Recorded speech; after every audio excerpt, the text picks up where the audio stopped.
Hello everyone, कैसे हो सभी। एक और ब्रेक के बाद वन पीस मंगा का चैप्टर 1140 आ चुका है, जिसमें हम देखेंगे गबान वर्सेस लूफी प्लस जोरो। ये फाइट क्या टर्न लेती है और गबान की इंटेंशन क्या है, लूफी की पावर चेक करना या फिर बस मजे लेने के लिए। इसी के साथ जैसे हमने दो होली नाइट्स गुंको और उनका लीडर शैमरॉक को देखा था, अब शैमरॉक के कहने पर दो और holy knights land of giants पे कदम रख चुके हैं। यानी इस पावरफुल जगह पर होली नाइट्स को भी बैकअप की जरूरत पड़ रही है। सो इन दोनों को चुनने के पीछे भी कोई सॉलिड रीजन होगा। क्या पता इन दोनों की पावर्स इस तरह की जगह के लिए ज्यादा सुटेबल हो या फिर शैमरॉक के प्लान के लिए सुटेबल हो। सो वीडियो में आगे बढ़ने से पहले वीडियो को लाइक करें और चैनल को सब्सक्राइब करना ना भूलें। तो अब बढ़ते हैं चैप्टर की तरफ। तो चैप्टर के कवर पेज पे हम देखते हैं कि हुज हू ने उल्टी को डार्ट बोर्ड पे बांधा हुआ है। उल्टी उसे गालियां दे रही, पर हुज उस पर नाइफ से निशाने लगा रहा है। वैसे यहाँ पर एकदम सही दिखाया गया है, जब भी कोई बड़ा डॉन या फिर माफिया डाउन होता है, उसकी जगह पर छोटे मोटे गैंगस्टर एक्टिवेट हो जाते हैं और अपना ग्रुप बना लेते हैं। हुजू भी बिल्कुल वैसे ही अपना साम्राज्य चला रहा है, बिना किसी फिक्र के मजे से। वो लौंडियों को उठाकर अपने ख्वाब पूरे कर रहा है। अब आते हैं अपने मेन चैप्टर के कंटेंट पे। तो लास्ट चैप्टर हमारा एंड हुआ था, गबान ने लूफी और जोरो को एक सीक्रेट चेम्बर दिखाया था, जो एक ट्रेजर रूम हुआ करता था। इसे चोरों ने लूट कर कुछ छोड़ा तो नहीं है, बट एक चीज फिर भी यहाँ बची है जो किसी को भी इंपॉर्टेंट नहीं लगी थी। Almighty I mean strongest giant लोगी को फ्री करने की चाबी। बट गवान चाबी को फोकट में नहीं देगा। वो लूफी और जोरो को चैलेंज करता है कि तुम्हें चाबी चाहिए, आओ बेटा ले लो, देखते हैं किसमें कितना है दम। लूफी गवान से बोलता है कि ये की मुझे क्यों छीनना है तुमसे ओल्ड मैन, चुपचाप ये की मुझको दे दो। रोड कहता है कि यासान ये क्या कर रहे हो। गबान चिल्लाता है कि तुम्हें ये की चाहिए कि नहीं चाहिए। लूफी गबान की तरफ बढ़ता है, बट गबान को देखकर जोरो को याद आता है कि कोलन ने बताया था उसका बाप काफी स्ट्रांग है। लूफी डायरेक्टली की के लिए एम करते हुए अपने हाथ को स्ट्रेच करता है, पर गबान उसे डॉज कर देता है। लूफी गबान के और पास जाकर उस की को छीनने की कोशिश करता है। लूफी बोलता है कि ए बुड्ढे, ये की जल्दी मुझे दे दे, मुझे लोकी के पास जाना है। पर गबान कहता है कि अच्छा तो ले लो। ये कहकर गबान उस की को अपने हाकी से कोट कर देता है और एक अटैक से लूफी को जमीन पे चिपका देता है, उस की से मारकर। ये फ्रेम मेरा इस चैप्टर का सबसे फेवरेट फ्रेम है। नामी ये देखकर चिल्लाती है कि लूफी ये काफी स्ट्रांग है। इस अटैक को देखकर रोड और नामी चौंक जाते हैं। लूफी खुद को संभाल कर जमीन से गुस्से में उठता है और गबान पर कंटिन्यूस अटैक करता है, पर गबान को नौसिखिया थोड़ी है, वो हर एक अटैक को बड़े प्यार से डॉज कर लेता है। लूफी को वाइकिंग के हेलमेट में देखकर गबान बोलता है कि तुम्हारे ऊपर जो स्ट्रॉ हैट है वो ज्यादा शूट करती है, ना कि ये हेलमेट। लूफी इस बात पे कहता है बिल्कुल, आखिरकार मुझे शैंक्स ने संभाल के रखने को दिया है। गबान बोलता है कि संभाल के रखने को, क्या अजीब आदमी है, ऐसे ही दे देता। शैंक्स के बारे में कुछ सुनकर लूफी को गुस्सा आ जाता और वो गबान को शांत रहने को कहता है कि तुझे शैंक्स के बारे में कुछ नहीं पता।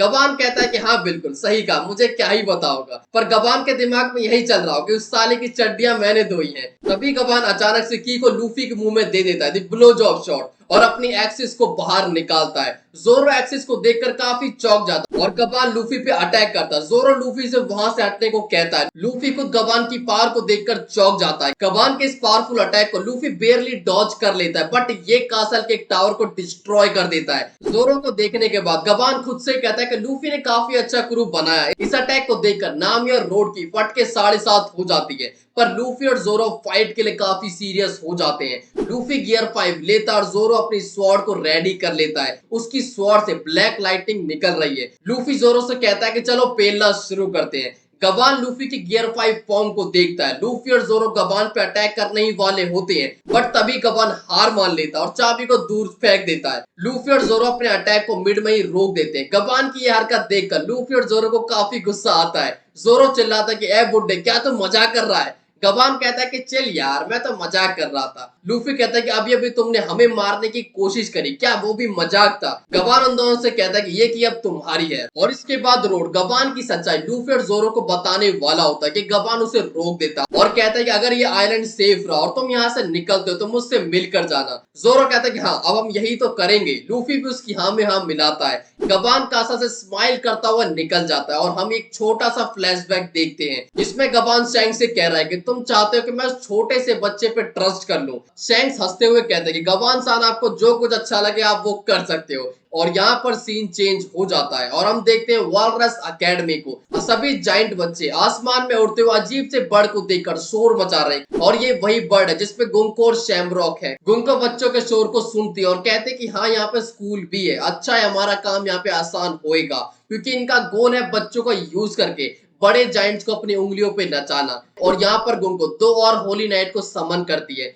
तभी एक बड़ा सा मैजिकल सर्कल ग्राउंड पे अपीयर होता है और एक ब्लैक लाइटनिंग के साथ दो फिगर हमें देखने को मिलते हैं। इन दोनों का साइज सैमरॉक और गोंको से बड़ा है। इनमें से एक फिर भी ह्यूमन लग रहा है, सैंड सोमरा, जो शेपर्ड फैमिली से है, बट दूसरा वाला तो अजीब सा क्रिएचर है, जैसे सी हॉर्स और ह्यूमन ने मिलकर इसको मारा हो। इसका नाम है सैंड क्लिंगम। सोमराज फ्रैंकी की तरह चड्डी में यहाँ पर बैठा हुआ है। वैसे क्लिंगम अजीब भले ही है, बट काफी टाइम बाद ओडा ने कुछ बहुत ही क्रेजी ड्रॉ किया है। ये पोकेमोन जैसा लग रहा है और गुंको ने समन भी उसी तरह से किया कि क्लिंगन मैं तुम्हें चुनती हूँ। इन दोनों होली नाइट को गुंको ने बिना किसी वार्निंग के समन कर लिया, क्योंकि यहाँ पर आने पर भी सोमराज डेंडेन मूशी पे बात कर रहा है मरीजों में कम होती फूड सप्लाई के बारे में। जिसको याद नहीं है मैं बता दूं, रेवरी के टाइम पर रेवोल्यूशनरी आर्मी के कमांडर मरीजों में घुस गए थे और उन्होंने स्लेव्स को आजाद किया, फूड स्टोरेज डिस्ट्रॉय करे और इवन एडमिरल से भी क्लैश करा। बट मरीजों की करंट दिक्कत उन फूड स्टोरेज की वजह से नहीं बनी, बल्कि जो भी फूड सप्लाई अलग अलग कंट्री से मरीजों में भेजा जाता है,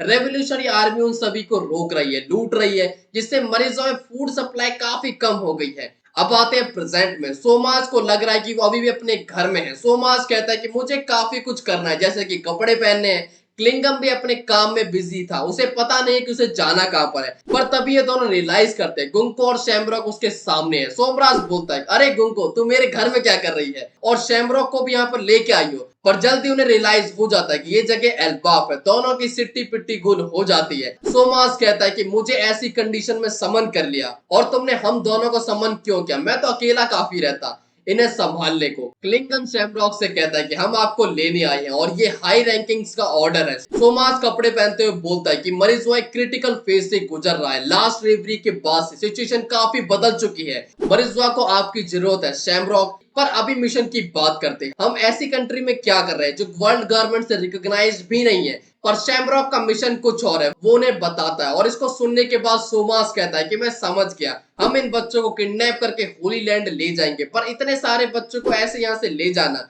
थोड़ा मुश्किल है। क्लिंगन कहता है कि हम इनको शिप में ले जा सकते हैं। यहाँ पर गुंको के एक्सप्रेशन से पता चलता है कि उसे क्लिंगन कुछ खास पसंद नहीं है। बट सबसे मेन चीज शैमरॉक का दिमाग, उसके दिमाग में कुछ बहुत ही बड़ा चल रहा है। शैमरॉक कहता भी कि अब यहाँ से खेल शुरू हो जाएगा। यानी एक तरफ शैमरॉक अपने प्लान को स्टार्ट कर चुका है और दूसरी तरफ लूफी और जोरो की लेकर लोकी की तरफ बढ़ रहे हैं। पर लोकी, लूफी और जोरो मिलकर भी उन बच्चों को बचा नहीं पाएंगे, क्योंकि इन दोनों के बीच में काफी डिफरेंस है और इन्हें पता भी नहीं कि वहां पे हो क्या रहा है। बट वॉलरस एकेडमी के सबसे पास कुछ स्ट्रॉइड अभी भी हैं। क्या ओडा हमें यहाँ पर कोई कॉन्फ्लिक्ट दिखाएंगे? मेरे अंदर से आवाज आती है ना।